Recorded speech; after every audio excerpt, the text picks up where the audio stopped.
I've got something really cool to show you guys today, especially if you're a builder or looking for your first kit to build. It is the new Axial Racing Ryft Rock Bouncer kit. Yes, you get to build this thing up and it comes with some really cool option parts. In this video, I'm gonna compare it to the Ready to Run and show you the build along the way. It's gotta be a lot of fun. Let's crack open the box. So this is a full build-up kit. You have to assemble everything inside this box. There are a few kits out there that assemble a few things for you, but this one appears to be a full build-up kit. You're also going to have to supply all of your electronics, your radio, your speed controller, your motor, and even down to your tools and paints and glues. This is a true builder's kit. It's going to be a lot of fun. All right, let's see what's inside the box. For those of you that have never built a kit before, just want to give you the experience of diving into a kit build. And up first is the instruction manual, but Axial usually has some really good manuals. Also in this bag are some good screws and some body clips and stuff like that. Here is the bag with the decals and body panels. Again, you're gonna have to paint those body panels. And here is the bag of tires with the rims inside, but they're not glued. You're gonna have to glue those yourself. So again, make sure you get some tire glue when you pick up this kit. And now let's check out this bag. This bag's pretty cool. This has the gray frame rails. And if you are already familiar with the Ryft, you know that the Ready to Runs come in orange and black. And this was an option. It's really cool to see that they have this in the kit. I love that. All right, here's the A bag. This looks like it has a bunch of the gears inside, so we'll take a closer look once I pop that out. Really quickly just go through all this stuff. Looks like drive shafts in here. The E bag is the shocks, and let's see here, B bag. What's in the B bag? Looks like front axle parts here, even the universals. A little sneak peek on the universals there. Nice to see in the kit. It looks like brake discs. That's pretty cool, and some extra hardware. And here we have the rear axle assembly with the metal straight shafts. I can see ball bearings in that. Nice, definitely nice. Oh, more gray parts. Check out the gray fuel tank. Got some driver's heads in there, and here we've got, these look like steering parts actually. And I might want to rob those for my Ready to Run because I smashed up my Ready to Run. I'm not going to do that. I'm going to build this thing up. All right, we've got more panels here. Gray panel for the receiver box. And this, that's another part that we're going to talk about later. I'm not going to tell you what it is just yet. And this too, this looks like some parts that some of you guys really want for your Ready to Run wrist. It comes with the kit. I'll show you that up close. Transmission and lower skid plate, metal gear, that was on the Ready to Run. And let's see here. Oh look, it's every RC guy's favorite bag. This is, you're gonna hear a lot of jokes about that one. And another bag full of gears. All right, that's what a kit looks like. Check out all those parts. So what I'm gonna do is I'm gonna start building this thing up. And then when I get to those parts that I just kind of hinted about that are different, I'm gonna stop and I'm gonna show you guys what they are and talk to you about them so you know what the difference is between the kit version and the Ready to Run. All right, I'm on bag A, step one, and I've already got something to show you. So we already know that the Ryft has gear differentials in there, and they give you the million-weight oil to fill it with. However, in the kit, they now give you a spool, so you can go and install this in any one of the 3 discs. I'm gonna choose the center, so my front and rear have equal power to them, and it looks like everything else is just gonna fit together just fine. I would say add a little bit of grease to your O-rings before you go and assemble everything. Little tip for you, if you find the oil difficult to get out of the tub and into the differentials, you can heat this up a little bit, and that will allow it to flow into the diffs a little bit smoother. But other than that, this should go together just fine, and the instructions look perfect so far. While I'm waiting for the oil to settle in my differentials, I moved on to bag B just to check out some of the parts, and in bag B was the front axle housing, and I'm sure a number of people are wondering what plastic did they use for the housing because people broke the Ready to Run when it first came out, myself included, but I'm happy to report that this is the new plastic housings in here. It's not the newest design, however, it is the new plastic, so that's nice to see. I've had this on my Ready to Run and I smashed it into a tree to the point where I bent the steering rods, but I haven't broken the new axle housing with the new plastic, so I'm excited to see that.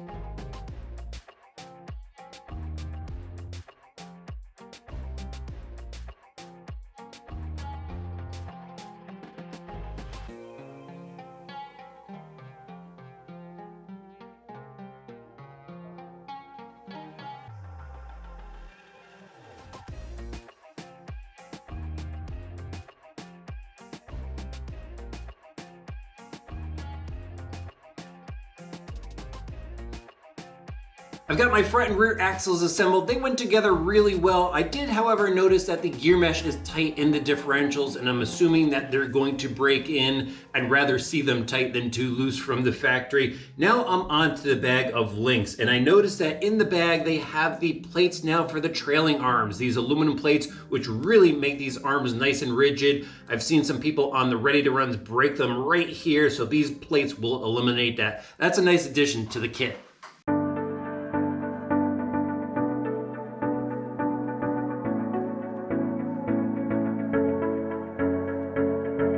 So now I'm on to bag D, and there's another difference between the kit and Ready to Run that I need to tell you about. The kit version comes with a 2-speed, so now you have a low gear as well. The Ready to Run comes locked in the high gear, and this is really good for those technical situations you may encounter. You could drop it down into low and navigate through that obstacle much easier. So it's really nice that it comes with this. Just keep in mind that when you're buying things for your kit, you're going to need a 3-channel radio system and a servo to operate the 2-speed. If you don't want to use a 2-speed, they still give you the lockout gear as well.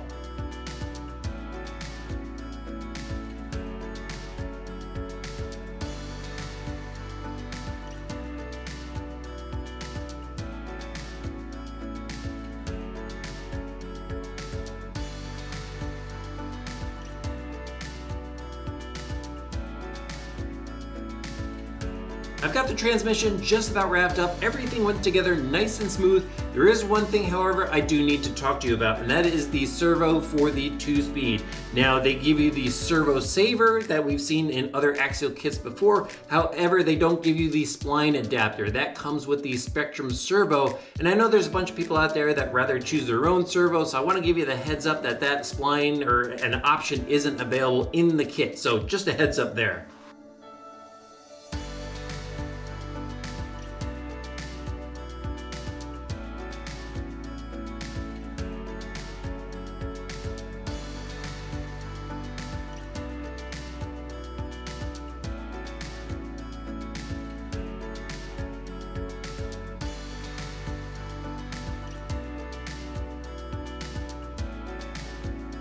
All right, I'm on to building up the cage, and one of the changes in the kit that you probably already figured out is they give you the light gray plastics, and this is really cool. So for those of you that changed out your Ready to Run, you bought all the gray plastics, sorry, you should have waited for this kit.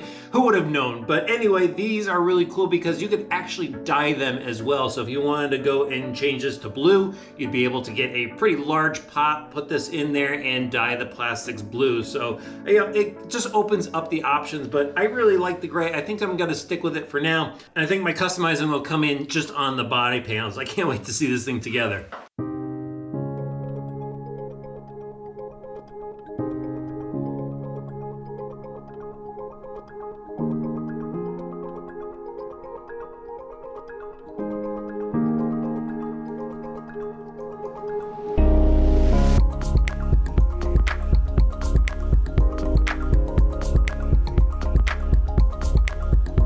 This cage looks awesome in gray. I'm gonna paint my driver figures later, but I just wanted to show you guys what the cage looked like. Now, everything went together pretty smooth. The back had to be pinched just a little bit to get the screws in, but once the screws are in, everything's fine. But that's not why I stopped. I wanted to show you guys what also comes in the kit, the sway bar. And this, I think, is so important to the Ryft.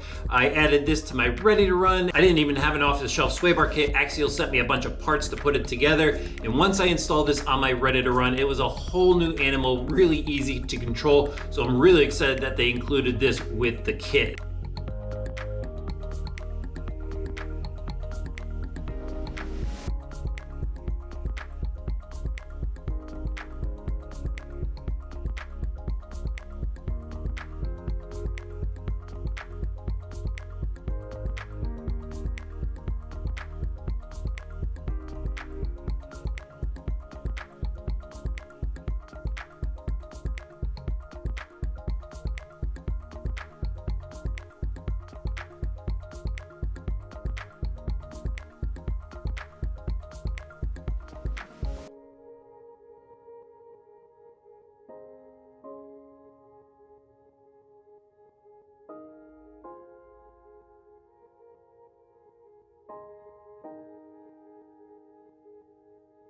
And it's built. Overall, this was a really fun build and everything went together really well. There was no issues along the way, no problems with the instruction manual, just a fun build. That probably took me about 6 hours. I was filming along the way and I don't have everything in here. I don't have my electronics in here. I didn't paint the body yet, but as you see it with just the servo install was 6 hours. I didn't glue the tires either. But this thing, you know, after building it up, I have a better appreciation now for the ready to run, just getting to see all the different design elements involved in this and getting to put it together. If you really geek out on design, geometry, this is definitely a fun kit to build up just to get involved in your RC vehicle. And now that I've built it up, I really know this rig inside and out. So if I do have to make any repairs or if I have to do any tweaks, I'll be able to do it with ease. I know exactly what to do to take the different areas apart. So that's kind of one of those benefits of building a kit. The other benefits of this kit are obviously all the different option parts that, you know, would have been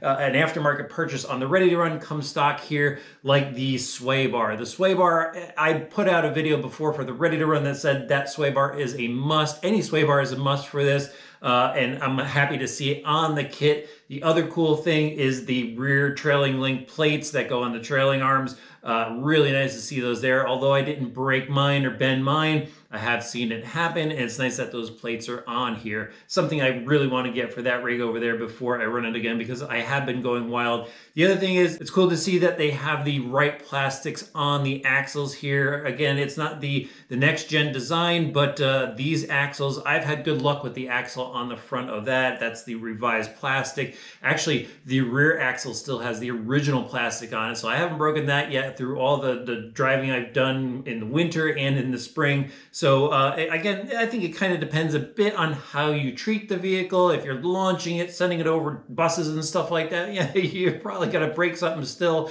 and you want to maybe think about an aftermarket aluminum axle, but these are definitely stronger than the original ones that a number of people had a problem with. So it's good to see the proper plastic on here, and should hold up for a while. The other cool factor is the 2-speed. So I actually think I'm going to use it in low a lot, because this thing is kind of a wild beast depending on how you set it up. If you're running on 3S or 4S, the type of motor that you use. But even so, I think that low gear option in there is going to be pretty cool. And I thought it was awesome that they went and included the locked out gear as well. And actually the same with the differentials. They gave you the additional gears. So if you wanted to run the 3 diffs in there, you have that option. And again, you can put the spool in if you want, like I did. So I like that they went and gave you all those pieces with this as well. The only real hiccups I ran into were I was short 2 screws to hold the body panels on. There was 2 longer screws in there, but it said 11 body panel screws and I only had 9 in my kit. Luckily, they give you a spares bag in there, and in that bag were 2 screws that I could use for the body panels.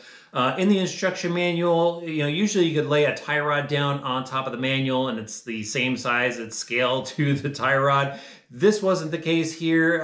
They were a bit shorter in the manual. However, you know, I was still able to lay the tie rod down and easily figure out what were the upper links and what were the lower links. So again, you know, it just took a few extra minutes to figure everything out. The differentials in here, the gearing does feel a little tight. You could hear it. It's kind of a bit notchy. But I think that's going to wear in, and I'd rather have it a little bit tight than loose and feeling the slop in there, because that's, you know, when power is applied to that, that's when things go boom. But this is a really cool looking kit. I love the gray of the cage. Again, you could go and dye it if you want to, but I don't know, I've been staring at it for a while now, and I really like the gray on this. The only question is, what color am I going to paint these body panels? What electronics am I going to finish off the truck with? And maybe that's where you could help me out. Let me know in the comments section what color this should be, what electronics you would like to see in this rig, because there is going to be a part 2. I'm going to show you this rig finished up, and of course we're going to go out for some cool action footage, and I can't wait to drive it. I mean, I've driven the Ready to Run, I had fun with that, and I think this one is going to be a blast as well.